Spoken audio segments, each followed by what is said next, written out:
Hi, I'm Andrew, and I am glad of being the voice you chose to accompany during your sleep.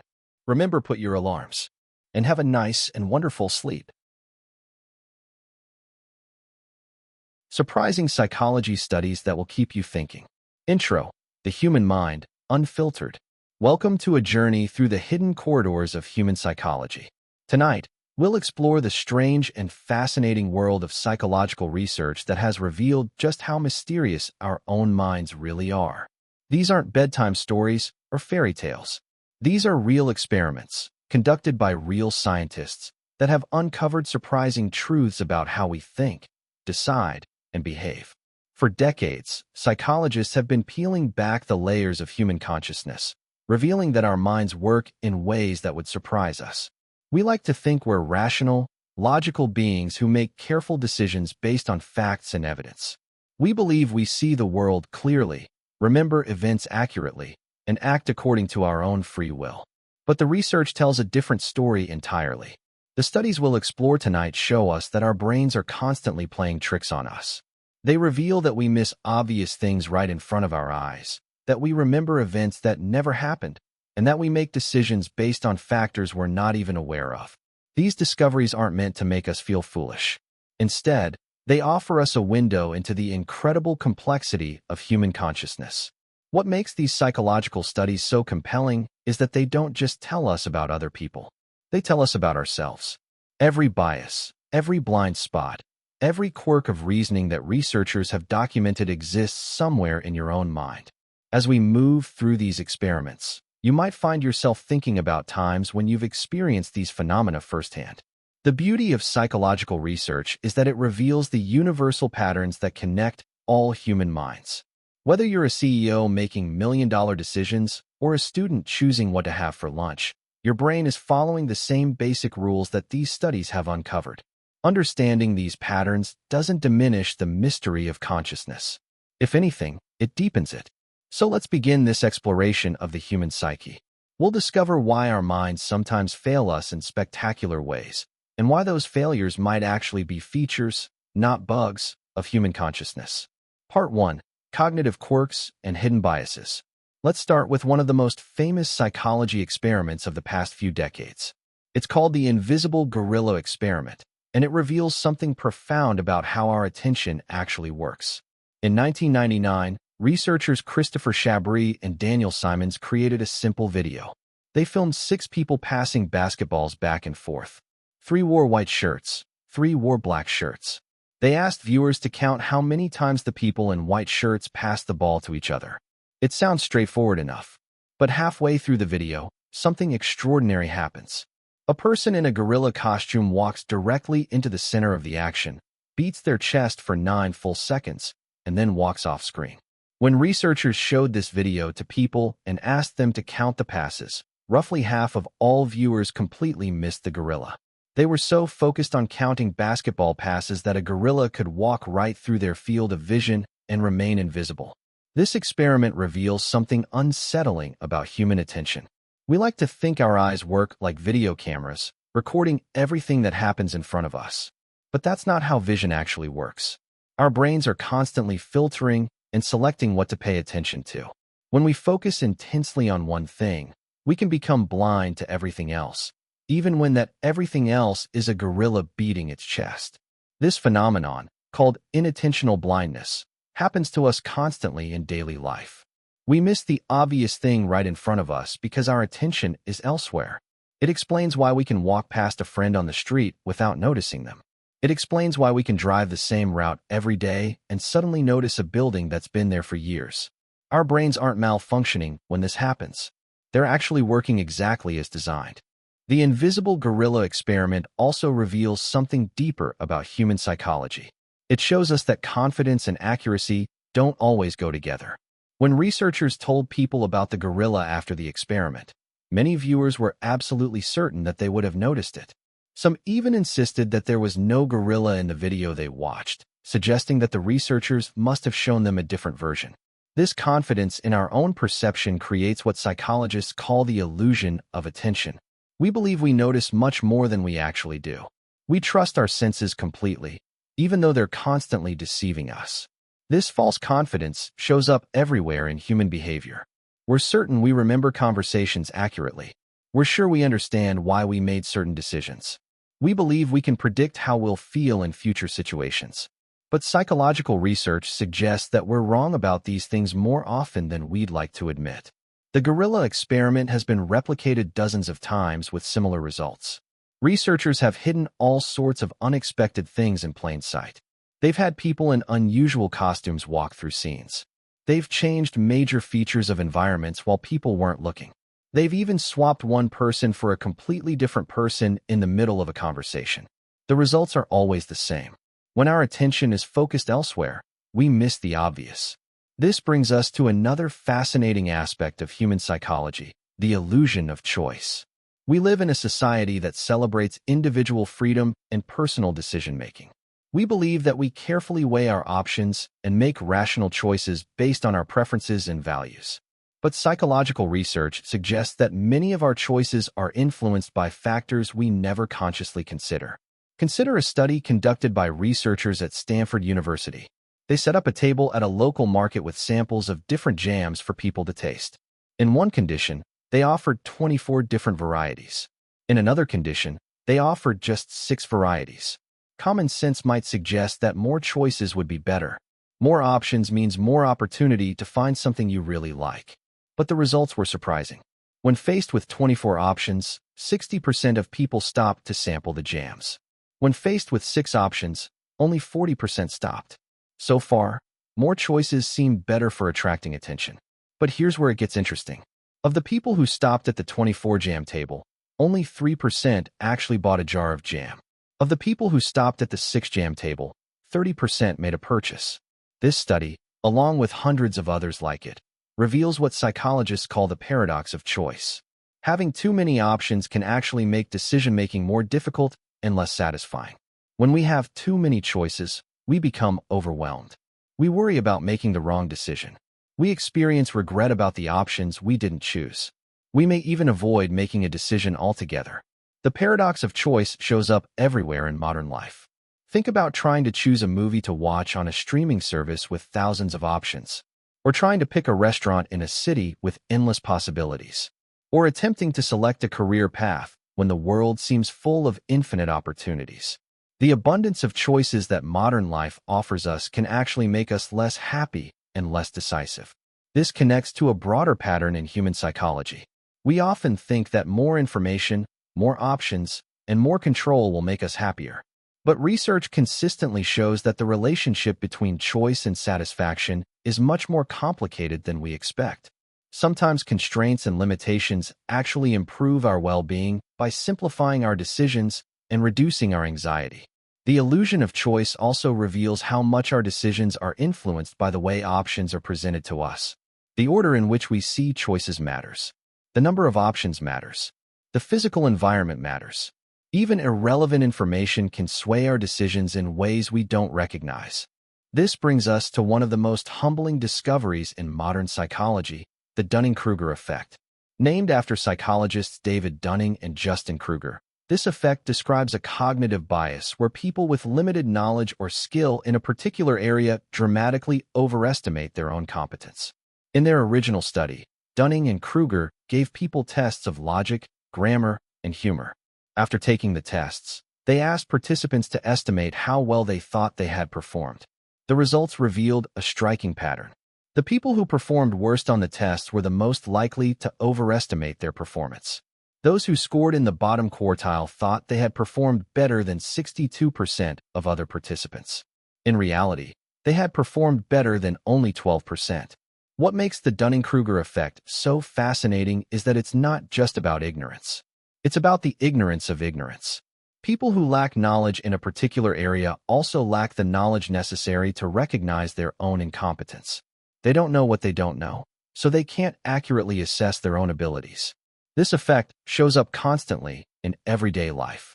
We've all encountered people who speak with great confidence about topics they clearly don't understand.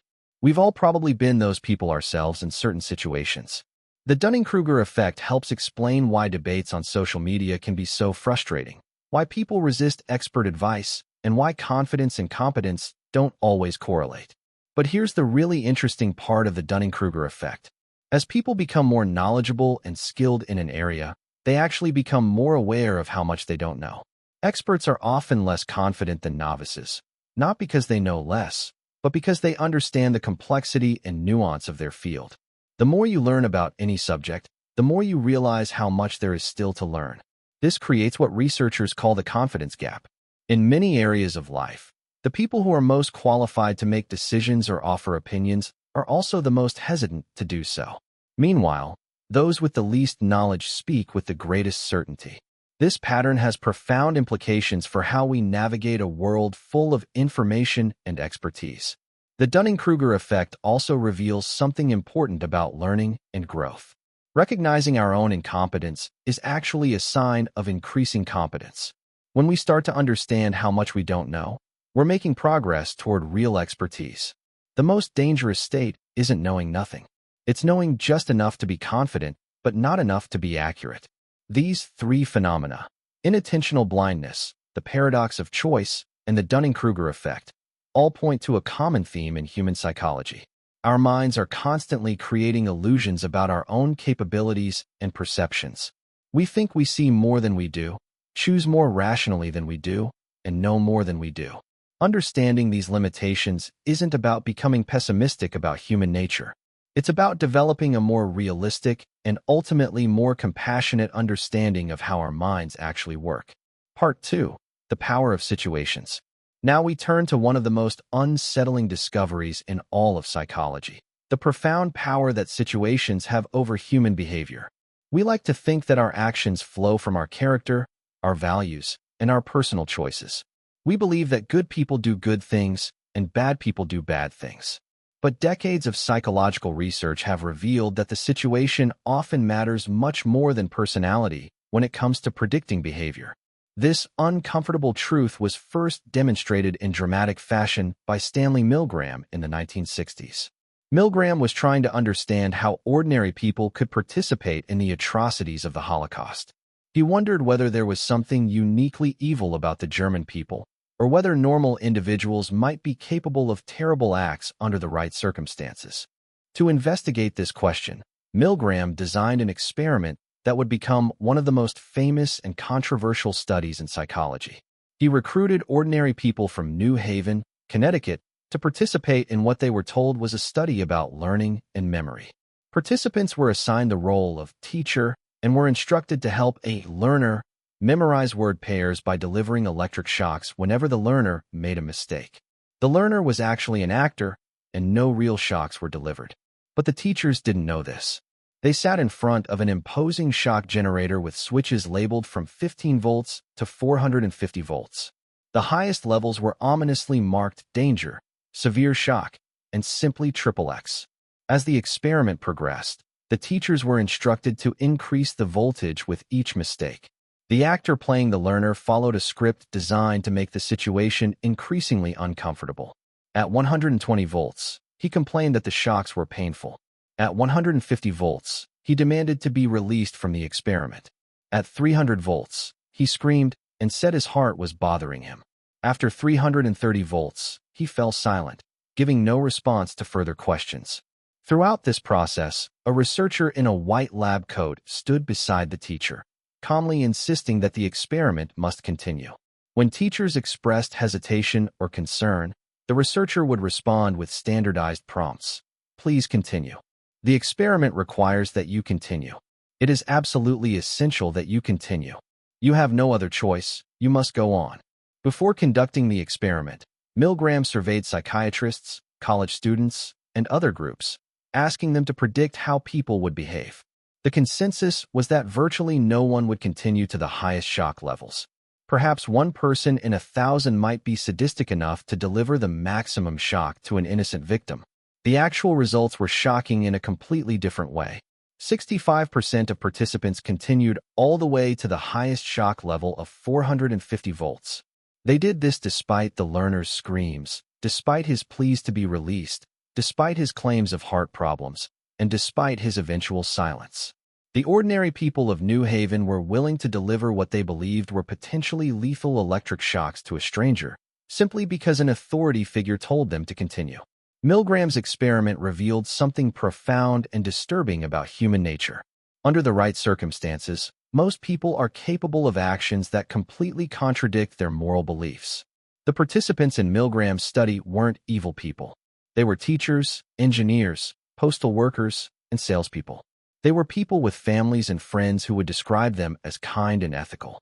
Yet when placed in a particular situation, they acted in ways that horrified even themselves. The power of Milgram's study lies not just in its dramatic results, but in what it reveals about the nature of evil. The Holocaust wasn't carried out primarily by sadistic monsters. It was carried out by ordinary people following orders, step by step, in a system that gradually normalized the unthinkable. Milgram showed that this capacity exists in all of us. But Milgram's experiment also revealed something hopeful. When he modified the conditions of the study, the results changed dramatically.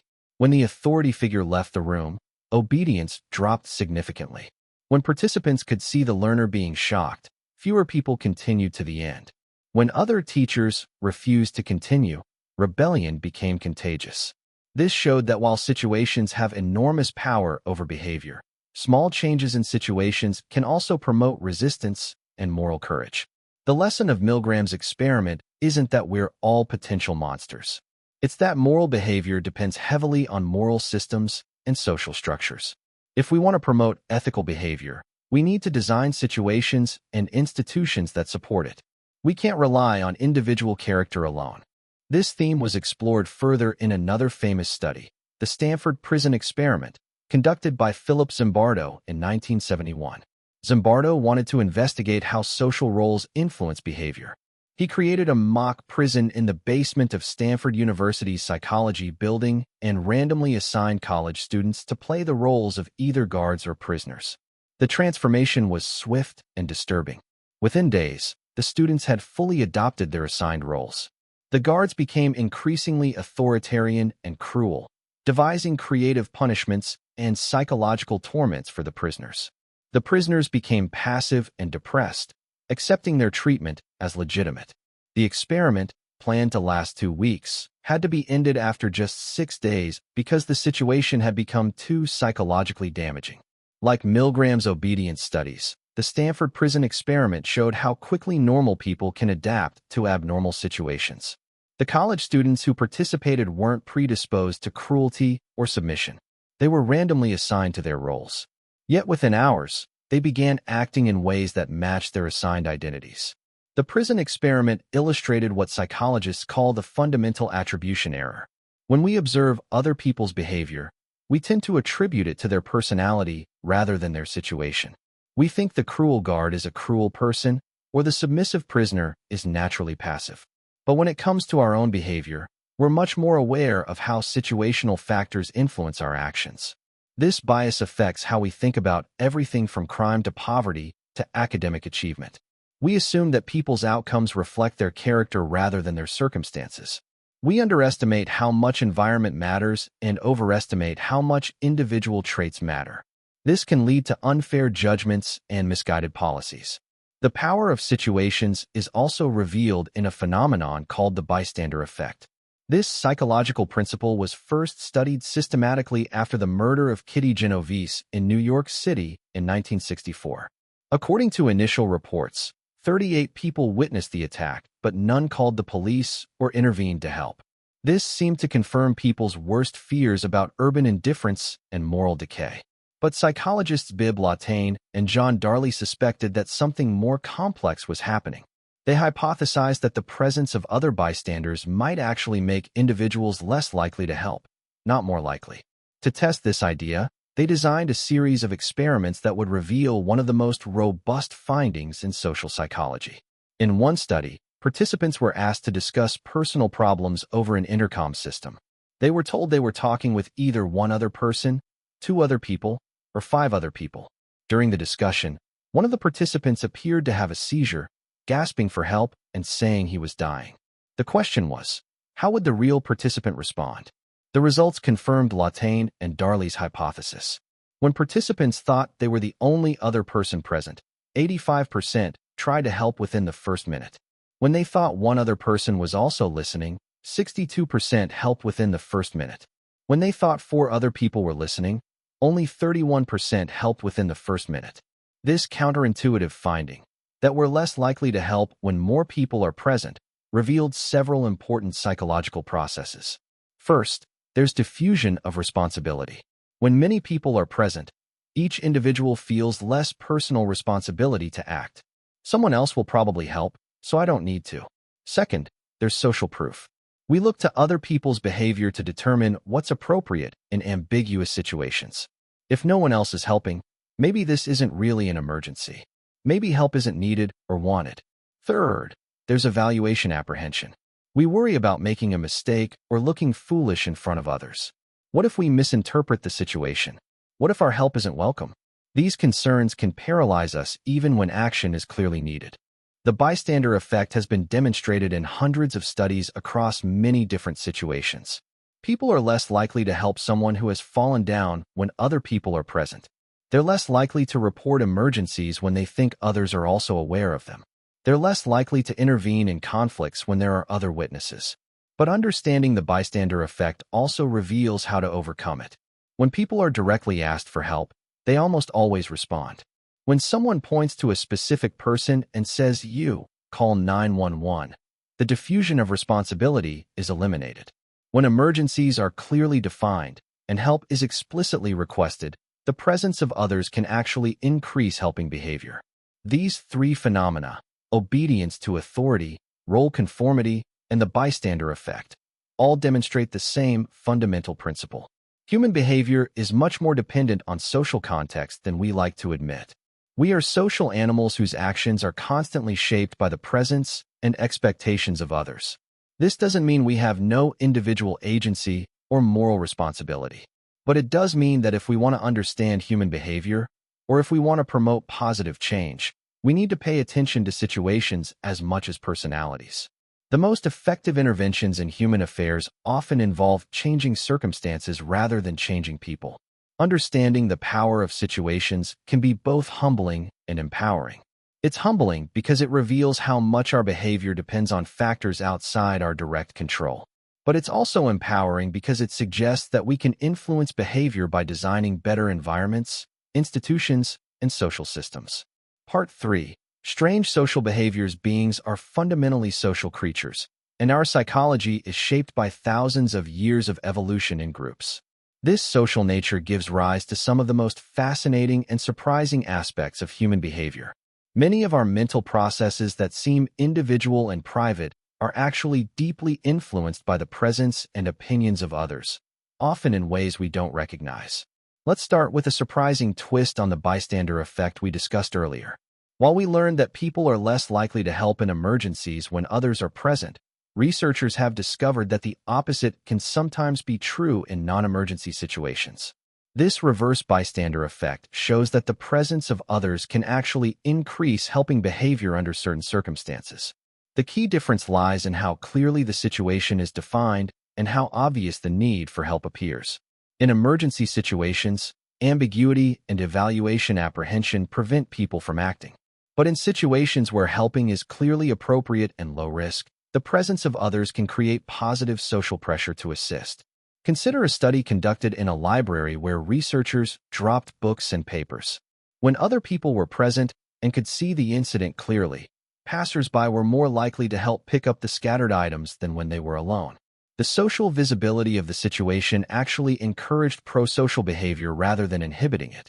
This reverse effect has been observed in many contexts. People are more likely to give money to street performers when others are watching. They're more likely to return lost wallets when they know their actions might be observed. They're more likely to follow through on commitments when those commitments are made publicly. The reverse bystander effect reveals something important about human motivation. We have a deep need to maintain a positive social image, and this need can motivate ethical behavior just as much as it can sometimes inhibit it. When helping is easy, visible, and socially approved, the presence of others makes us more likely to act generously. This connects to a broader principle in social psychology. We are constantly managing our reputation and image, often unconsciously. Much of our behavior is driven by a desire to be seen as competent, moral, and likable. This isn't necessarily shallow or manipulative. It's a fundamental part of how social creatures navigate complex group dynamics.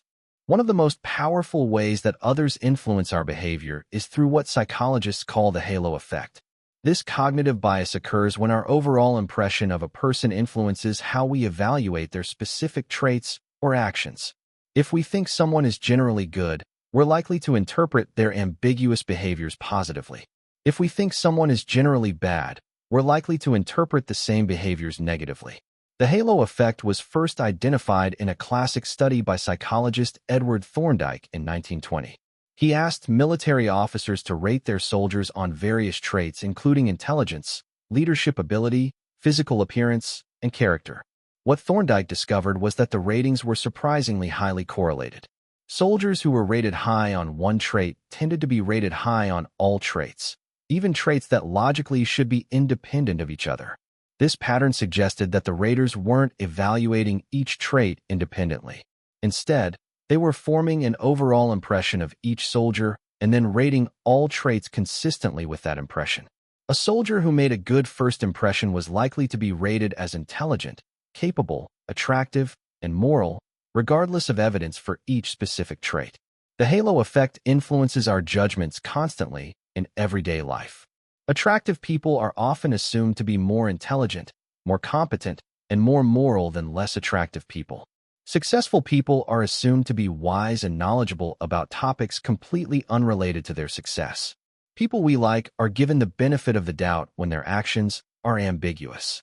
In one famous demonstration of the halo effect, researchers showed people identical lectures, but told half the audience that the lecturer was a renowned professor and the other half that he was a graduate student. The people who thought they were listening to a professor rated the lecture as more interesting, better organized, and more insightful than those who thought they were listening to a student.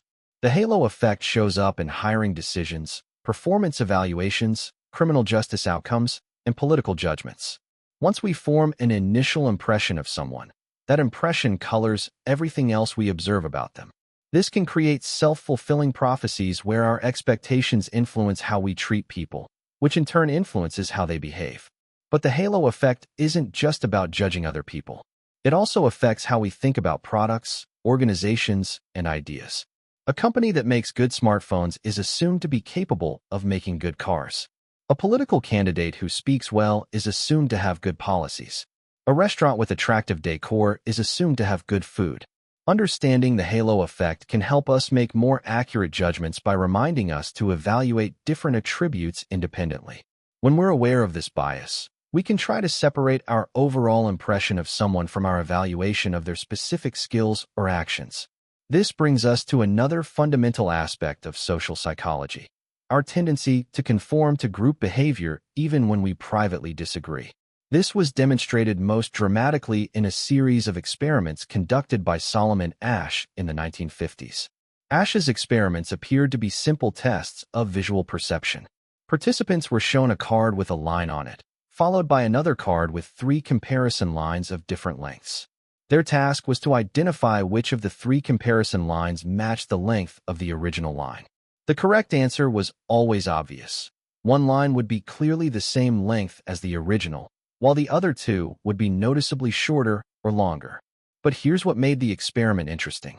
Each participant was placed in a room with several other people who they believed were also participants, but who were actually actors working with the researcher. These actors had been instructed to give obviously wrong answers on certain trials. The real participant always answered last, after hearing everyone else's responses. On the critical trials, all the actors would confidently give the same incorrect answer. The question was, would the real participants stick with what they could clearly see with their own eyes, or would they conform to the group's obviously wrong judgment? The results were striking. When participants answered alone, they made virtually no errors. The task was simply too easy to get wrong. But when they were in a group that gave incorrect answers, participants conformed to the wrong answer about 37% of the time. Even more surprisingly, about 75% of participants conformed at least once during the experiment. In follow-up interviews, many participants said they knew the group was wrong, but went along anyway to avoid standing out or seeming difficult. Others said they began to doubt their own perception and wondered if something was wrong with their vision. A few actually convinced themselves that the group's answer was correct. Ash's experiments revealed the tremendous pressure that groups can exert on individual judgment. Even when the facts are clear and the stakes are low, many people will abandon their own perceptions to fit in with the group. This conformity pressure helps explain everything from fashion trends to political movements to dangerous group behaviors. But Ash also discovered factors that could reduce conformity. When just one other person in the group gave the correct answer, conformity dropped dramatically. Having even a single ally made it much easier for participants to resist group pressure. This shows that unanimity is crucial for conformity effects. Breaking the illusion of consensus significantly reduces the pressure to conform. The size of the group also mattered, but not in the way you might expect. Conformity increased as group size grew from 1 to 3 people, but additional group members beyond 3 had little additional effect. This suggests that conformity isn't simply about being outnumbered. It's more about facing a unified opposition. Ash's findings have been replicated many times and in many cultures, though the exact rates of conformity vary depending on cultural values and social norms. Cultures that emphasize collective harmony tend to show higher rates of conformity, while cultures that emphasize individual expression tend to show lower rates. These conformity effects help explain many puzzling aspects of human behavior. Why do people laugh at jokes that aren't funny when everyone else is laughing? Why do investors buy stocks that everyone else is buying, even when the fundamentals don't support the price? Why do people support political positions that contradict their own stated values? The answer isn't that people are weak or unprincipled. It's that humans evolved in small groups where fitting in with the consensus was often crucial for survival. Our brains are wired to pay attention to social signals and to adjust our behavior accordingly. In many situations, this tendency serves us well, but it can also lead us astray when the group is wrong or when independent thinking is more important than social harmony. Understanding conformity pressure can help us recognize when we might be going along with the group against our better judgment. It can also help us create environments that encourage independent thinking and diverse perspectives. Sometimes the most valuable thing we can do is be the person who breaks the unanimous consensus and gives others permission to think differently. The halo effect, the reverse bystander effect, and conformity pressure all illustrate the same basic truth. We are social beings whose thoughts and actions are constantly shaped by the presence and opinions of others. This social influence often operates below the level of conscious awareness, making it all the more powerful. These effects aren't character flaws to be overcome. They're fundamental features of human psychology that usually serve important social functions. But understanding them can help us make more thoughtful decisions about when to follow social signals and when to trust our own judgment. Part 4. The fragmented self. One of the most profound discoveries in modern psychology is that the sense of having a unified, coherent self might be largely an illusion. The feeling that there's a single you making decisions, forming memories, and experiencing the world turns out to be a construction of the brain rather than a fundamental reality. This revelation emerges from several different lines of research, each revealing different aspects of how fragmented and constructed our sense of self really is. Perhaps nowhere is this more dramatically illustrated than in studies of split-brain patients. These are individuals who have undergone a surgical procedure that severs the corpus callosum, the bundle of nerve fibers that connects the brain's left and right hemispheres. This surgery is sometimes performed as a last resort treatment for severe epilepsy, and it has provided researchers with a unique window into how the brain constructs the experience of consciousness. In most people, the two hemispheres of the brain communicate constantly through the corpus callosum. The left hemisphere, which typically controls language and logical reasoning, shares information seamlessly with the right hemisphere, which is more involved in spatial processing and pattern recognition. This integration creates the seamless experience of being a single, unified person. But when the corpus callosum is severed, each hemisphere begins operating more independently. Researchers like Roger Sperry and Michael Gazzaniga have conducted extensive studies with split-brain patients, revealing just how much our sense of unified consciousness depends on communication between brain hemispheres. In one typical experiment, researchers would show split-brain patients words or images that only one hemisphere could see. Because of how visual information is processed, images shown to the left visual field are processed only by the right hemisphere, while images shown to the right visual field are processed only by the left hemisphere. When a word like apple was shown to the right hemisphere, patients couldn't say what they had seen because the right hemisphere doesn't control speech. But they could use their left hand to select an apple from a group of objects, because the right hemisphere controls the left hand. Meanwhile, the speaking left hemisphere would insist that it hadn't seen anything at all. Even more remarkably, when conflicting commands were given to each hemisphere, split-brain patients would sometimes find their hands working at cross purposes. One hand might button a shirt while the other hand tried to unbutton it. One hand might reach for an object while the other hand pushed it away. These studies revealed that what we think of as a single consciousness might actually be more like a collection of different processes and modules that usually work together but can potentially conflict with each other. The left hemisphere appears to play a special role as what Gazzaniga calls the interpreter. It constantly creates explanations for our actions and experiences, weaving them into a coherent narrative that makes sense of our behavior.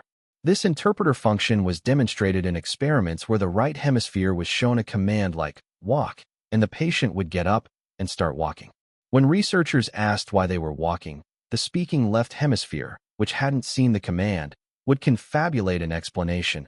I wanted to get a soda, or I needed to stretch my legs.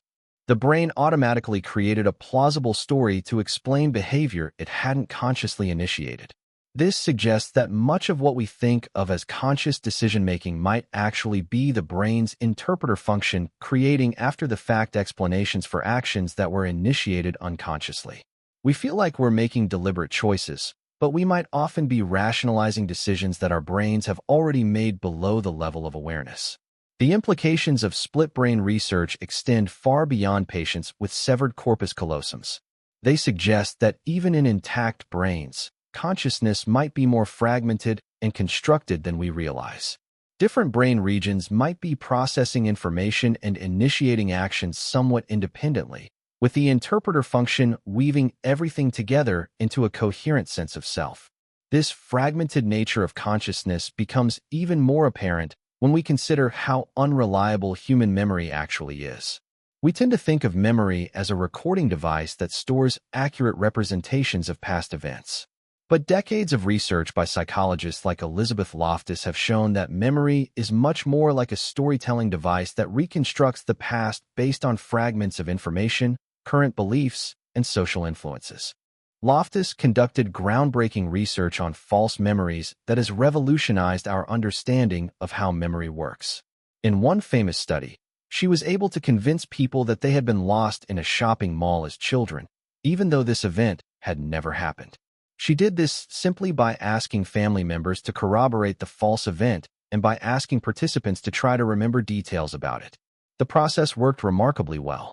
About 25% of participants developed detailed false memories of being lost in the mall. They remembered what they were wearing, how scared they felt, and how they were eventually found. These memories felt completely real to the people who experienced them, even though they were entirely fabricated. Loftus and other researchers have shown that false memories can be created for all sorts of events, from spilling punch at a wedding to being attacked by animals to witnessing crimes that never occurred. The techniques for creating false memories are often surprisingly simple. Suggestion, social pressure, imagination exercises, and repeated questioning can all make people remember things that never happened. What makes false memories so powerful is that they don't feel different from real memories. People who develop false memories aren't lying or being deliberately deceptive. They genuinely believe that these events occurred. The fabricated memories can be just as vivid, emotional, and detailed as memories of real events. This research has profound implications for eyewitness testimony, recovered memory therapy, and our general understanding of the past. If memories can be so easily influenced and distorted, how can we trust our own recollections of important events? How do we distinguish between real and false memories in ourselves and others? The answer is that often we can't.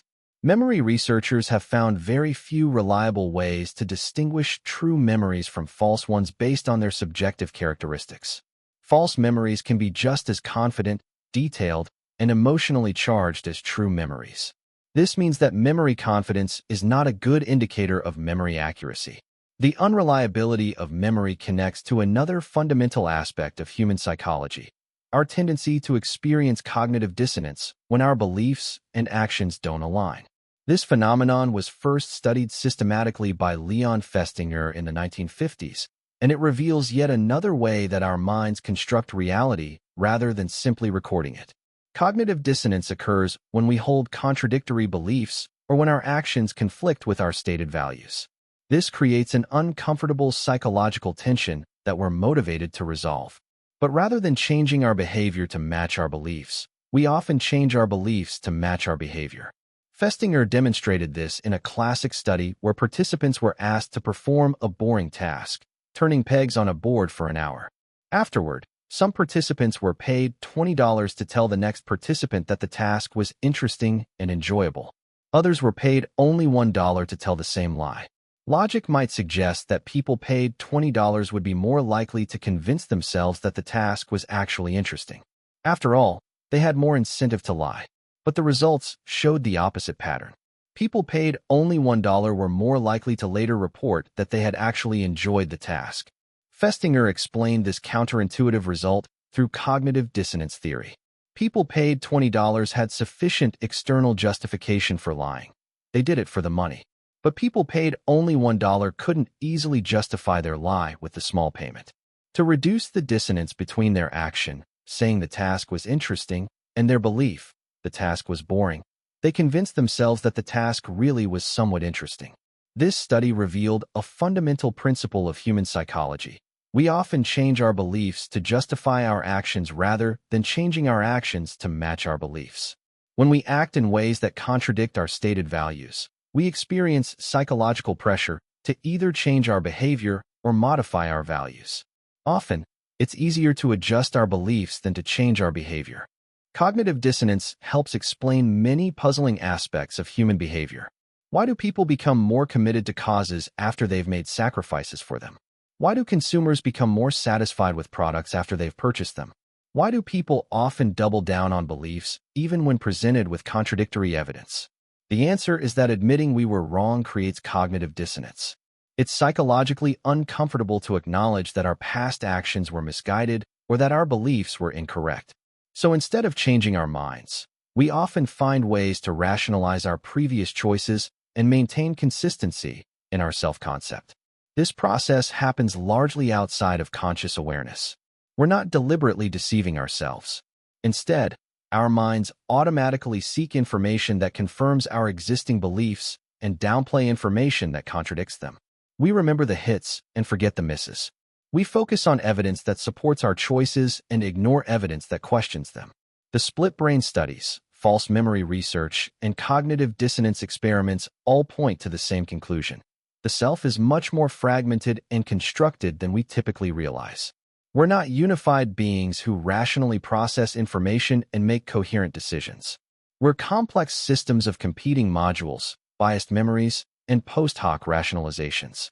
This doesn't mean that consciousness is an illusion or that human experience is meaningless, but it does suggest that we should be humble about our ability to understand our own minds and motivations. The stories we tell ourselves about why we believe what we believe and do what we do are often just that. Stories, constructed after the fact to create a sense of coherence and control. Understanding the fragmented nature of the self can actually be liberating. It can help us be more compassionate toward others when they act inconsistently or irrationally. It can make us more skeptical of our own certainties and more open to changing our minds when presented with new evidence. And it can help us appreciate the remarkable capacity of the human brain to create meaning and coherence out of the chaos of experience. Part 5. Unexpected Positive Psychology. While much of psychology has focused on understanding human limitations and biases, researchers have also discovered some surprising and encouraging aspects of human nature. These positive psychology findings reveal that we have built-in tendencies toward kindness, gratitude, and connection that often operate in unexpected ways. Understanding these tendencies can help us harness them more effectively in our daily lives. One of the most counterintuitive discoveries in social psychology is known as the Benjamin Franklin effect. This phenomenon suggests that we tend to like people more after we do them a favor, not less. At first glance, This seems backwards. Common sense might suggest that doing favors for people would make us feel taken advantage of or resentful, especially if the favor isn't reciprocated. But the research tells a different story. The Benjamin Franklin effect gets its name from an anecdote in Franklin's autobiography. He wrote about winning over a political rival by asking to borrow a rare book from the man's library. After the rival lent him the book, their relationship improved significantly, and they eventually became friends. Modern psychological research has confirmed Franklin's observation. In studies where people are asked to do small favors for others, they consistently report liking those people more afterward. This effect occurs even when the favor is requested by the researcher rather than by the person receiving the favor. The Benjamin Franklin effect works because of cognitive dissonance. When we do something nice for someone, our minds automatically seek to justify that behavior. The easiest way to justify doing a favor is to convince ourselves that we like the person we're helping. After all, we wouldn't do favors for people we dislike, so if we're doing a favor, we must like them. This process happens unconsciously and automatically. We don't deliberately decide to like someone more because we help them. Instead, our attitudes shift subtly to maintain consistency with our actions. The mere act of behaving kindly toward someone makes us feel more positively toward them. The Benjamin Franklin effect has practical implications for building relationships and resolving conflicts. If you want someone to like you more, asking them for a small favor might be more effective than doing a favor for them. This works because it engages their need for cognitive consistency and gives them a reason to view you positively. The effect also helps explain why volunteer work can be so personally rewarding. When we help others, we don't just feel good because we've done something altruistic. We also develop stronger positive feelings toward the people and causes we're supporting. The act of helping creates an emotional investment that deepens our commitment. This connects to broader research on gratitude, which has revealed surprising benefits for both mental and physical health. Studies have shown that people who regularly practice gratitude report higher levels of life satisfaction, better sleep quality, stronger immune function, and lower levels of depression and anxiety. But gratitude's effects extend beyond general well-being. Research has specifically shown that gratitude practices can improve sleep quality in remarkable ways. In studies where people were asked to write down 3 things they were grateful for before bed, participants fell asleep faster and reported better sleep quality than control groups. The mechanism behind gratitude's sleep benefits isn't entirely clear, but researchers have several theories. Gratitude may reduce the kind of repetitive negative thinking that often keeps people awake at night.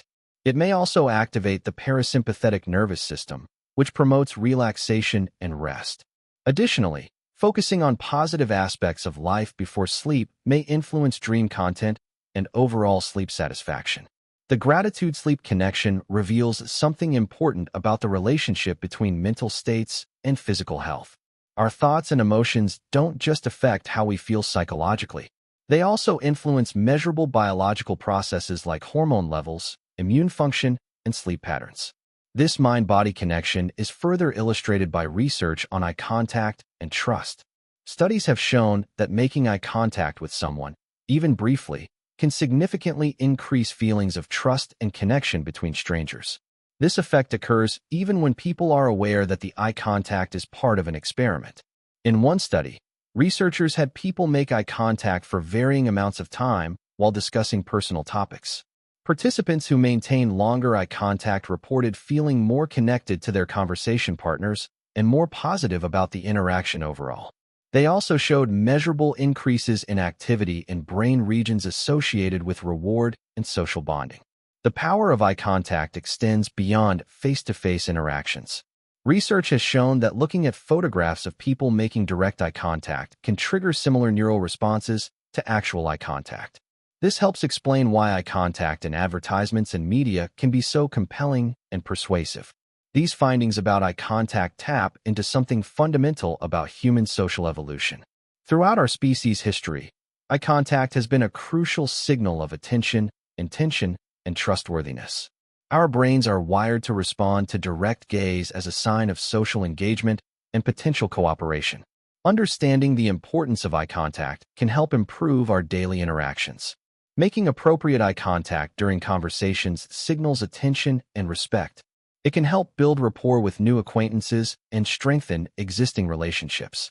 For people who struggle with social anxiety, practicing comfortable eye contact can be a valuable skill for building confidence in social situations. The research on gratitude, eye contact, and the Benjamin Franklin effect all point to a common theme. Small, positive social behaviors can have disproportionately large effects on our well-being and relationships. These behaviors work partly because they engage automatic psychological processes that evolved to help us navigate social environments successfully. This doesn't mean that positive psychology suggests we should ignore life's difficulties or pretend that everything is wonderful. Rather, it reveals that we have natural tendencies toward connection and positivity that can be cultivated and strengthened through intentional practice. The Benjamin Franklin effect, for instance, doesn't suggest that we should constantly ask others for favors, but it does suggest that acts of kindness create positive feedback loops that benefit both the giver and receiver. When we help others, we're not just being altruistic, we're also strengthening our own positive feelings and social connections. Similarly, gratitude practices aren't about denying life's problems or maintaining unrealistic optimism. They're about training our attention to notice positive aspects of our experience that we might otherwise overlook. This doesn't eliminate difficulties, but it can provide emotional resources for dealing with challenges more effectively. The eye contact research doesn't suggest that we should stare at people uncomfortably or force artificial intimacy. But it does remind us that small gestures of attention and presence can significantly impact our social interactions. In a world where people are increasingly distracted by technology, the simple act of making eye contact can be a powerful way to create genuine human connection. These positive psychology findings are particularly valuable because they reveal interventions that are accessible to almost everyone. You don't need special training, expensive equipment, or perfect circumstances to practice gratitude, make eye contact, or perform small acts of kindness. These are tools that can be integrated into daily life with minimal effort, but potentially significant benefits. The research also suggests that positive emotions and behaviors are not just nice additions to human experience. They appear to serve important biological and social functions. Gratitude may have evolved to strengthen social bonds and encourage reciprocal helping. Eye contact may have evolved to facilitate cooperation and communication. Acts of kindness may have evolved to build the social networks that were crucial for survival in ancestral environments. Understanding these evolutionary origins doesn't diminish the value of positive emotions and behaviors. If anything, it suggests that cultivating kindness, gratitude, and connection aligns with some of our deepest psychological needs and tendencies. We're not fighting against human nature when we practice these behaviors. We're working with it. This perspective can be particularly helpful during difficult times. When we're struggling with stress, conflict, or disappointment, positive psychology research suggests that small acts of gratitude, kindness, and connection can provide genuine benefits rather than mere distraction from problems. These practices may actually strengthen our resilience and improve our ability to cope with challenges. Outro: a journey through the unseen mind. As we reach the end of our exploration through the hidden landscapes of human psychology, it's worth taking a moment to reflect on what these discoveries reveal about the nature of consciousness and human experience. We've journeyed through studies that show our attention can be blind to gorillas beating their chests in front of us. We've seen how ordinary people can deliver what they believe are dangerous electric shocks simply because an authority figure tells them to continue. We've learned that our memories can be as fictional as any novel, and that our sense of being a unified self might be more construction than reality. These findings might seem disturbing at first. They challenge our basic assumptions about perception, memory, decision-making, and consciousness itself. They suggest that we're far less rational, less accurate, and less in control than we'd like to believe. But there's something profoundly beautiful and humbling about these discoveries as well. The research we've explored reveals the incredible complexity of the human mind. Every bias, every limitation, every quirk of reasoning represents a solution that evolution has crafted for survival challenges our ancestors faced. Our tendency to follow authority figures, for instance, probably helped our species survive by enabling rapid coordination in dangerous situations. Our ability to form false memories might help us maintain psychological coherence in the face of trauma or contradiction. Even our cognitive biases often serve important functions. The halo effect, for example, might seem like a flaw in our reasoning, but it probably evolved because quick judgments about people's character were often matters of life and death. The Dunning-Kruger effect might seem like a cruel joke of nature, but confidence in our abilities may have encouraged our ancestors to take the risks necessary for discovery and achievement. This doesn't mean we should celebrate our limitations or embrace our biases. Understanding how our minds work gives us the opportunity to think more clearly and make better decisions. But it does suggest that we should approach our psychological quirks with curiosity and compassion rather than frustration or self-criticism. The studies we've discussed also reveal something remarkable about the scientific method itself. Psychology researchers have managed to peer into the black box of consciousness and map some of its most fundamental operating principles. They've shown us that the mind can be studied empirically, that hidden mental processes can be revealed through clever experiments, and that human nature can be understood through systematic observation. This scientific understanding of psychology has practical implications that extend far beyond academic curiosity. Understanding inattentional blindness can help us design safer transportation systems and more effective warning signals. Understanding the power of situations can help us create environments that promote ethical behavior and discourage harmful actions. Understanding false memories can help us improve eyewitness testimony procedures and therapeutic practices. The positive psychology research we explored reminds us that scientific psychology isn't just about cataloging human limitations. It's also about discovering the conditions under which people flourish. The Benjamin Franklin effect shows us how kindness creates positive feedback loops. Gratitude research reveals practical interventions for improving well-being. Eye contact studies demonstrate the power of simple human connection. Perhaps most importantly, psychological research reveals the deeply social nature of human consciousness. Almost every phenomenon we've discussed involves other people in some way. Our attention is influenced by social context. Our moral behavior depends on social situations. Our memories are shaped by social suggestions. Our sense of self is constructed through social interactions. This social dimension of psychology suggests that understanding ourselves requires understanding our relationships with others. We can't fully comprehend human consciousness by studying isolated individuals. We need to understand how minds work together, how they influence each other, and how they create the complex social realities in which we all live. The fragmented nature of consciousness that emerges from split-brain studies and cognitive dissonance research might seem to undermine the idea of personal responsibility or authentic choice. But it might actually deepen our appreciation for the remarkable feat of integration that normal consciousness represents. Every moment of unified experience represents the successful coordination of countless mental processes operating across different brain systems. Similarly, the unreliability of memory might seem to undermine the possibility of accurate self-knowledge. But it might actually highlight the creative and constructive nature of human consciousness. We're not passive recording devices. We are active meaning makers who constantly weave together fragments of experience into coherent narratives that help us navigate a complex world. The psychological research we've explored also reveals the importance of intellectual humility. If our minds are subject to so many biases and limitations, then we should approach our own beliefs and judgments with appropriate skepticism. This doesn't mean abandoning the possibility of knowledge or truth. It means recognizing that our understanding is always provisional and partial. This humility can be liberating.